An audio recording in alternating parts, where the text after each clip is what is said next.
करना है। सर्वधर्मान् परित्यज्य मामेकं शरणं व्रज अहं त्वा सर्वपापेभ्यो मोक्षयिष्यामि मा शुचः। अपना अहंकार, अपने होने का भाव, अपना अस्तित्व सब कुछ भूलकर बस अपने को कृष्ण की शरण में डाल देना है। ऐसा ही कृष्ण कहते हैं। अपने धर्मों को यानी कि अपने संपूर्ण कर्तव्य कर्मों को कृष्ण को सौंपकर सिर्फ उस सर्वशक्तिमान सर्वाधार परमेश्वर की ही शरण में जाना है। कृष्ण कहते हैं, हे अर्जुन, मैं तुझे संपूर्ण पापों से मुक्त कर दूंगा, तू शोक मत कर। दोस्तों, जब आप कृष्ण की शरण में चले गए यानी कि उनके कहे अनुसार चलने लगे, तो फिर आपके शोक आपके न होकर कृष्ण के हो जाते हैं। उनका यही कहना है कि वो हर शोक को दूर कर देंगे।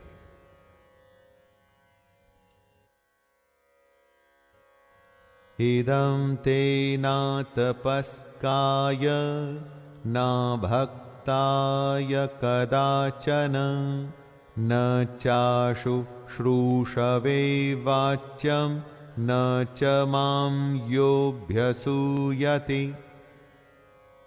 बिना मांगे सलाह देना समझदारी नहीं होती दोस्तों। ऐसा ही कुछ कृष्ण भी अर्जुन से कह रहे हैं। वे कहते हैं कि तुझे ये गीता रूप रहस्यमय उपदेश किसी भी काल में तप रहित मनुष्य से नहीं कहना चाहिए। न उसे कहना चाहिए जिसमें भक्ति नहीं, उसे भी नहीं कहना चाहिए जिसमें सुनने की इच्छा नहीं है, और जो मुझ में दोष दृष्टि रखता है उससे तो कभी भी मत कहना। जो श्री कृष्ण के स्वरूप से इनकार करे उसे क्या कृष्ण की महिमा बता के फायदा होगा? जो कृष्ण को नहीं मानता उसे क्या गीता सुना के फायदा होगा? बिल्कुल भी नहीं। इसलिए ऐसे लोगों से गीता या गीता के ज्ञान की बात नहीं करनी चाहिए जो इसका सम्मान न कर सके, जिनमें समझ ना हो और जो ये सुनना ही न चाहते हो, उनसे भगवत गीता के बारे में बात करनी ही नहीं चाहिए।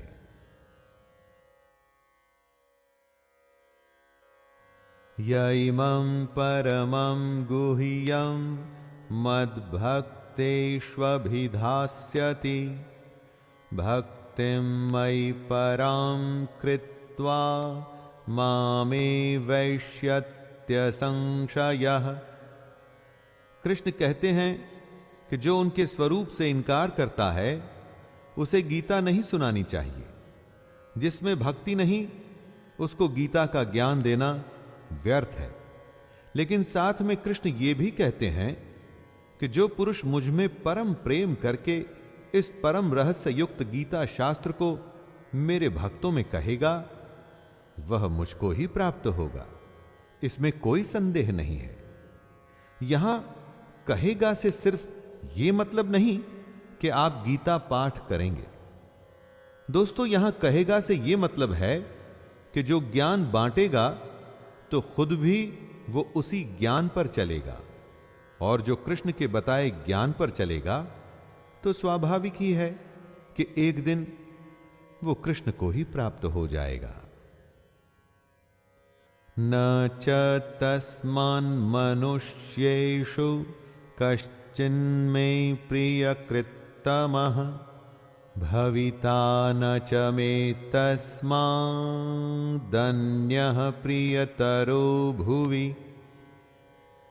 कृष्ण ने अर्जुन को अपना सबसे प्रिय बताया, और वो इसलिए क्योंकि कृष्ण जानते थे कि अर्जुन उनका सबसे बड़ा भक्त है। सबसे बड़ा भक्त इसलिए नहीं कि अर्जुन उनकी भक्ति करता था, इसलिए कि वो कृष्ण को अपना गुरु मान उनकी हर कही बात पर चलता था। ऐसा कृष्ण हर किसी के लिए कह रहे हैं दोस्तों। जो भी सच्चे भाव से गीता का प्रचार करेगा वो कृष्ण को सबसे अधिक प्रिय है। जो भी गीता की कही बात पर चलकर औरों को ज्ञान और कर्म के पथ पर बढ़ाएगा, उससे अधिक कृष्ण को पूरे पृथ्वी भर में कोई भी प्रिय नहीं, और भविष्य में भी ऐसे भक्त से अधिक प्रिय कृष्ण को कोई नहीं होगा। अध्येष्यते च य इमं धर्म्यं संवादमावयोः ज्ञानयज्ञेन तेनाहम् इष्टः स्यामिति मे मतिः। कृष्ण कहते हैं कि जो पुरुष इस धर्ममय गीता यानी कि हम दोनों के संवाद रूप गीता शास्त्र को पढ़ेगा, उसके द्वारा भी मैं ज्ञान यज्ञ से पूजित होऊंगा, ऐसा मेरा मत है। गीता शास्त्र के पाठ की भी कितनी बड़ी महिमा है। सिर्फ पाठ करने से ही ज्ञान यज्ञ का लाभ मिल रहा है, और असल में यह सिर्फ पाठ नहीं है। गीता को पढ़ने से जो ज्ञान की तरंग हमारे मस्तिष्क को आंदोलित करती है, वो हमारे जीवन को बदलने के लिए बहुत है। गीता का पाठ यज्ञ है, और जिसका परिणाम ज्ञान है। ज्ञान की प्राप्ति के बाद सब कुछ संभव है दोस्तों। श्रद्धावाननसूयश्च शृणुयादपि यो नरः सोऽपि मुक्तः शुभान् लोकान् प्राप्नुयात् पुण्यकर्मणाम्। जो गीता का पाठ करता है, इसे सुनाता है, उसको तो ज्ञान यज्ञ का लाभ होता ही है। लेकिन जो मनुष्य श्रद्धा युक्त और दोष दृष्टि से रहित होकर इस गीता शास्त्र को सुनता है, वह भी पापों से मुक्त होकर उत्तम कर्म करने वालों के श्रेष्ठ लोकों को प्राप्त होगा। और यह इसलिए क्योंकि जो सुन रहा है वो अपने चित्त में इन उपदेशों को ग्रहण कर रहा है। जो किसी कारण गीता की कही बातों पर चलने में असमर्थ है, अगर वो इसको सुनता भी है तो भी कृष्ण को ही प्राप्त होता है। यहां पर सबसे बड़ी बात है गीता के ज्ञान को अपने अंदर समाहित करना। वो कर्म करके हो, सन्यास से हो या हरि गीता सुन के हो, हर हालात में कृष्ण आपके साथ ही हैं। कच्चिदेतच्छ्रुतं पार्थ त्वयैकाग्रेण चेतसा कच्चिदज्ञानसम्मोहः प्रनष्टस्ते धनञ्जय। अर्जुन उवाच नष्टो मोहः स्मृतिर्लब्धा त्वप्रसादान्मयाच्युत स्थितोऽस्मि गतसन्देहः करिष्ये वचनं तव।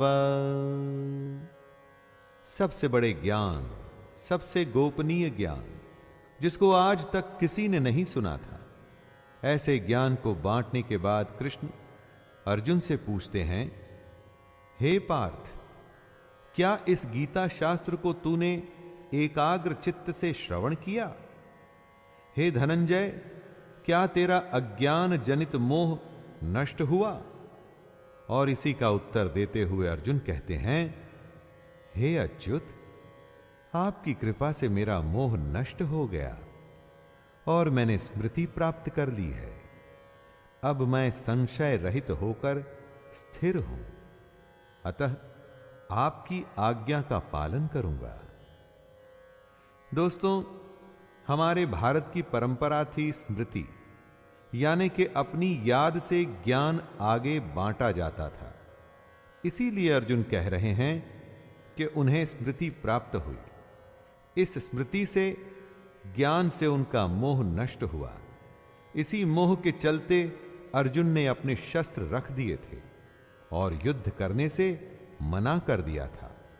लेकिन अब ज्ञान की प्राप्ति के बाद वो युद्ध करने को तैयार हैं। दर्पण पर से धूल हट गई है। अब यथार्थ सच्चाई स्पष्ट है और अर्जुन युद्ध के लिए तैयार हैं। संजय उवाच इत्यहं वासुदेवस्य पार्थस्य च महात्मनः संवादमिमं श्रौषम् अद्भुतं रोमहर्षणं व्यासप्रसादाच्छ्रुतवानि तद्गुह्यमहं परं योगं योगेश्वरात् कृष्णात् साक्षात् कथयतः स्वयं। संजय अपनी दिव्य दृष्टि से ये आंखों देखा हाल धृतराष्ट्र को सुना रहे थे। संजय कहते हैं, इस प्रकार मैंने श्री वासुदेव के और महात्मा अर्जुन के इस अद्भुत रहस्य युक्त रोमांचकारक संवाद को सुना।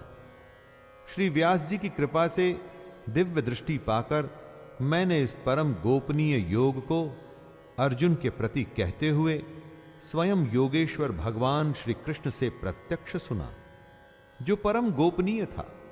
अब वो संजय की वजह से हम सब जान पाए। दोस्तों सोचिए, अगर संजय ये सब देख और सुन नहीं पाते तो क्या कभी गीता का ज्ञान हमें मिलता? संजय कृष्ण को योगेश्वर कह रहे हैं, वो भी उनका असली स्वरूप जान चुके हैं। योगेश्वर यानी कि जो स्वयं योगी हो और दूसरों को भी योग प्रदान करने की शक्ति रखता हो। राजन् संस्मृत्य संस्मृत्य संवादमिममद्भुतं केशवार्जुनयोः पुण्यं हृष्यामि च मुहुर्मुहुः तच्च संस्मृत्य संस्मृत्य रूपमत्यद्भुतं हरेः विस्मयो मे महान् राजन् हृष्यामि च पुनः पुनः।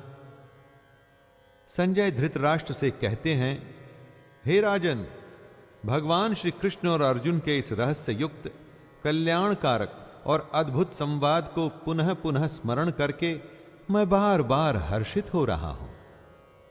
जो संजय सुन चुके थे, अब वो हमेशा के लिए उनके साथ था। एक तरह से उनके लिए विश्वास करना मुश्किल हो रहा था कि इतना बड़ा रहस्य, दुनिया का सबसे बड़ा ज्ञान उन्होंने स्वयं सुना। इसी बात को बार बार सोचकर वो खुश हो रहे हैं। दोस्तों आप ही सोचिए, जिसने अभी अभी योग का सबसे बड़ा ज्ञान स्वयं कृष्ण से सुना हो, उसकी खुशी आखिर कैसे रुकेगी? संजय के चित्त में महान आश्चर्य है। यही वजह है उनके बार बार हर्षित होने की। एक बार आप भी गीता के ज्ञान को अर्जित करने की कोशिश करिए। मुझे पूर्ण विश्वास है कि आप भी हर्ष से भर जाएंगे। यत्र योगेश्वरः कृष्णो यत्र पार्थो धनुर्धरः तत्र शिर्विजयो भूतिर्ध्रुवा नीतिर्मतिर्मम। गीता के इस कृष्ण अर्जुन संवाद को खत्म करते हुए संजय कहते हैं, हे राजन, जहां योगेश्वर भगवान श्री कृष्ण हैं और जहां गांडीव धनुषधारी अर्जुन है, वहीं पर श्री, विजय, विभूति और अचल नीति है, ऐसा मेरा मत है। संजय कह रहे हैं कि जहां भी कृष्ण होंगे और उनके साथ अर्जुन होंगे, वहां पर सम्मान, नीति और जीत का होना निश्चित है। दोस्तों कहने का अर्थ है कि जहां कृष्ण का ज्ञान और अर्जुन की भक्ति होगी, जहां कृष्ण हमारे सारथी होंगे और हम अर्जुन के जैसे उनको मानने वाले होंगे, तो वहां हमारा सम्मान और हमारी विजय निश्चित है। तो दोस्तों, इस अंतिम श्लोक के साथ वो संवाद खत्म होता है जिससे बड़ा संवाद कहीं भी दुनिया में कभी नहीं हुआ। ज्ञान का ऐसा महासागर कभी भी ऐसे सिमट के नहीं आया है, और ऐसा ज्ञान जिससे बड़ा कुछ भी नहीं, जिसके बाद कुछ भी नहीं। और यह ज्ञान है कि ध्यान हमारा धनुष है, इंद्रियों की दृढ़ता गांडीव है, और ध्यान करने वाला अर्जुन है। यानी कि हम सब अर्जुन हैं। अपनी इच्छा शक्ति से गांडीव की तरह हमें अपने मन, अपनी इंद्रियों को नियंत्रण में रख अपने ध्यान को अपने कर्म पर केंद्रित करना है। हमें कर्म योगी बनना है और किसी भी युद्ध से मुंह न मोड़ते हुए उसे अपना कर्तव्य मान युद्ध करते रहना है। तो लीजिए दोस्तों, इसी के साथ मैं शैलेंद्र भारती आपसे विदा लेता हूं। जय श्री कृष्ण।